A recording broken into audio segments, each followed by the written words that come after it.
Hello from Captain Hook. I wanted to take some time this evening to take a look at how MAF makes a difference around the world in 30 different countries. Well, you all know that Captain Hook is a missionary pilot. I fly airplanes. Well, what is it that you like to do someday? Would you like to be a doctor, a nurse, a teacher? So many different things you can choose from.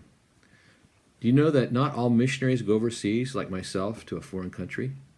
God may want you to stay right here in the United States and be a missionary. You can be God's missionary wherever you live, wherever you work, whatever you do. Let's take a look at a couple of videos of how MAF is making a difference around the world.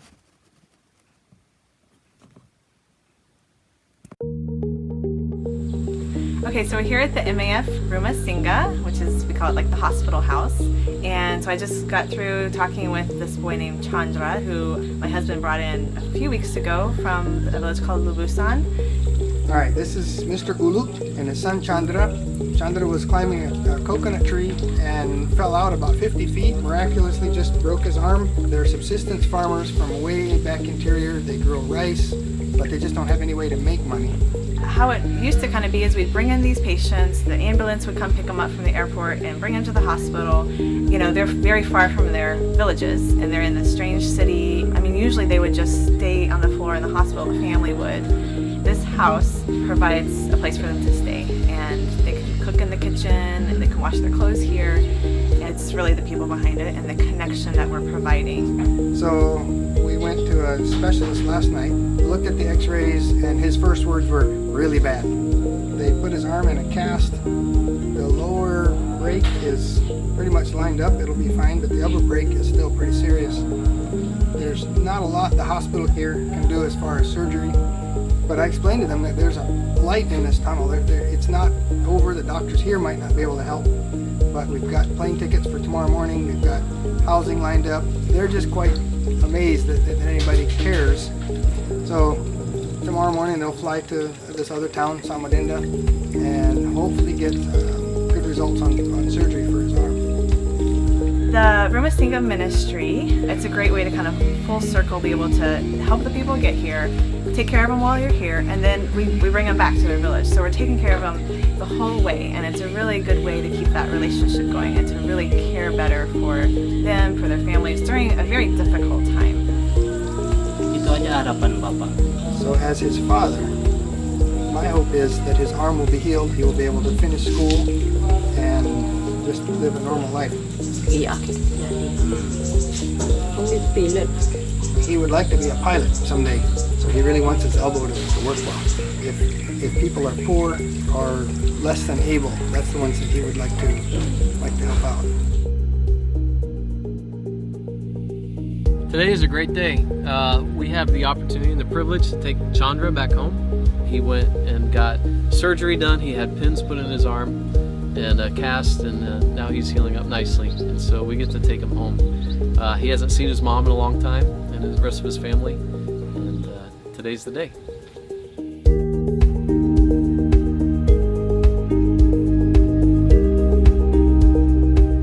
Chandra's story actually is a very good representation of what we hoped for when we started the hospital house. You know, when he came to the hospital house, it would have been easy just to hear that, okay, they can't do surgery here, so you might as well just go back home and just hope for the best. But his arm would have healed up and incorrectly, and he could have been, you know, very likely maimed for the rest of his life.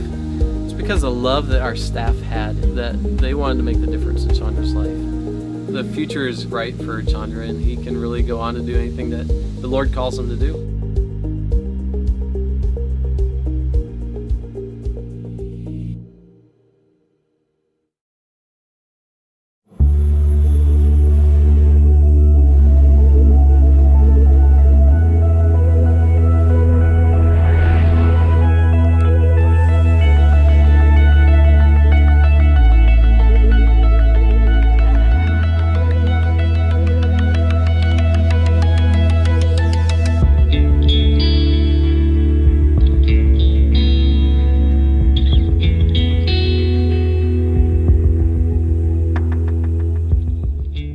Bicara ke Sefiri. My name is Safiri. I come from Katse, which is in the heart of the mountains. The mountains are far.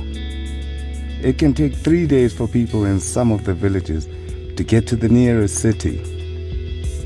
Before MAF, it took me that long to reach them.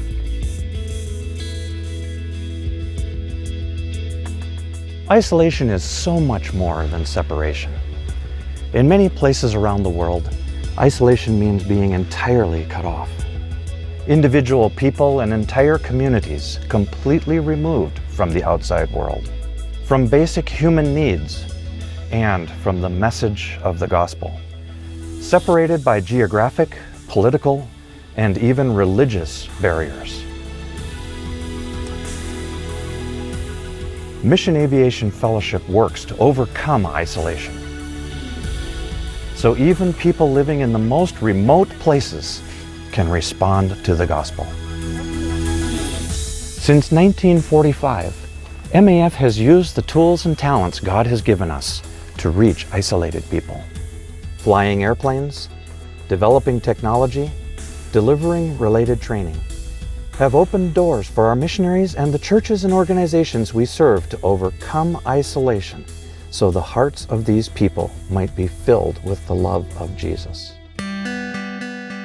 From MAF's first flight by Betty Green to Nate Saint and 4 others making the ultimate sacrifice to bring the gospel to the jungles of Ecuador, to finding technology solutions like radios, VSATs, and sophisticated mobile apps to overcome barriers separating people from knowing God.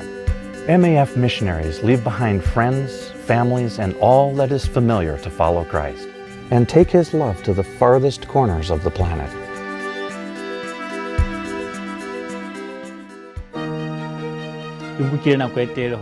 It took me a while to become a Christian, but after I did, I wanted others to know. So I went back to the villages to share Jesus' love with them. The needs are great here. If a woman has a baby, if someone gets hurt, they have no way out. They would not be able to make it. When MAF comes, everything changes.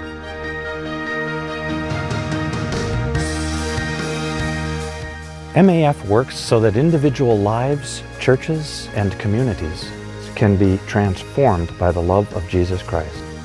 Working alongside our many partners to bring medical care, community development, Bible translation, evangelism, and ultimately hope to places where there is none. Mission Aviation Fellowship continues to share Christ's love from deep jungles to rugged mountains to war-torn countries. Because we believe everyone deserves access to basic human needs. Everyone deserves a chance to hear the name of Jesus Christ. God has brought hope to a place where there was no hope, and it impacted these people. It changed me.